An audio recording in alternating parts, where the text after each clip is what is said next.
Hello, this is Shane Victorino, and you're listening to Jim on the Bass. Sorry.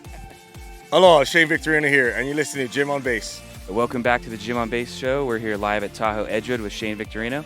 Shane, how's it going out there? Man, all is well. We're having a blast. Beautiful weather. I mean, how can you complain? Yeah. Well, you had a good trio this week. You had Jason Worth and Jimmy Rollins, your ex-teammates, on there, right? Yes, we had a blast. It was always nice to rekindle all those memories, and those are brothers for life. And to go out there and now play the game of golf, which we all enjoy, it means a lot to us.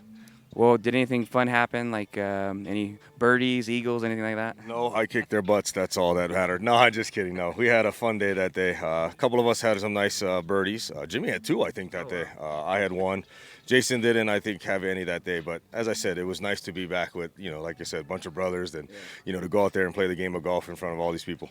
Well, do you get obviously a little bit nervous, more nervous than baseball, or are you pretty comfortable out there with people watching? I'm definitely nervous. I mean, I'm not comfortable hitting a golf ball yet. Obviously this is something that we do as a hobby and we love it. But, baseball was a lot more comfortable because that was my job. And I knew if I made a mistake that, I worked hard at it and I try to perfect it. But it's just the way the game works sometimes.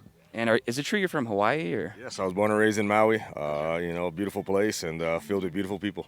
Are you a surfer then, or? I didn't grow up surfing. I played a lot of my sports on land. I did a lot of the water sports. I boogie boarded. I dove. I fished with my uncles and my family, but I wasn't big into surfing. Oh, gotcha.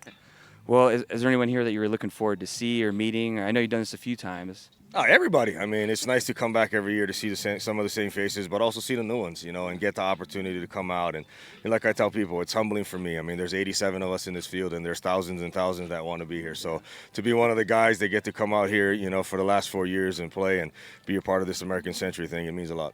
Well, when you were playing baseball, who was one of the toughest pitchers you had to face that comes to mind? John Smoltz. I didn't like, we faced him a lot being in Atlanta. Yeah, and he's here, so, he was one of those guys. But, I always tell people, any big league pitcher that takes the mound on a big league field is, it could be a long night, no matter if he's a rookie or, a Hall of Famer. And when you got called up to the big leagues for the first time, what do you remember about that? Was your family there, or how did that all go for you? Yeah, I was a 22-year-old kid. My family was there. I was a Rule 5 kid with the San Diego Padres, okay. So I still had to earn my job and try to keep my job. But ultimately, I still remember that day and vividly. It was there in Qualcomm Stadium in beautiful San Diego, the old stadium, not even Petco Park. Yeah.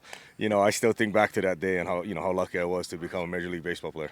Well, you were able to get 2 World Series in your career, right? So one with the Phillies, one with the Red Sox. What do you do with them? Do you have a display, or are they just in a drawer somewhere? They sit away in the safe. I always tell people if I got to put on my ring, then that means I didn't do enough for you to recognize who I am. And in a respectful way, but as I said, those rings will stay away in the safe. And yes, hopefully my family and my kids will take them one day when I'm no longer here, and it'll be there for something for them to cherish. Well, that's awesome. Good memories. Fun question here. What kind of music are you into, and is there anything lately that you've been into, or certain artists? I'm a big reggae guy. Island living. I like that kind of pace of music. Makes sense. I guess. Yeah. Often Bob is one of my favorite. I listen to him often. Some newer bands is some groups back home called The Green. Okay. Group called Stick Figure. Some of those guys, like I said, I like that chill vibe. Nice. Well, Shane, thanks for stopping. It's good to see you, and good luck the rest of the way. Yeah.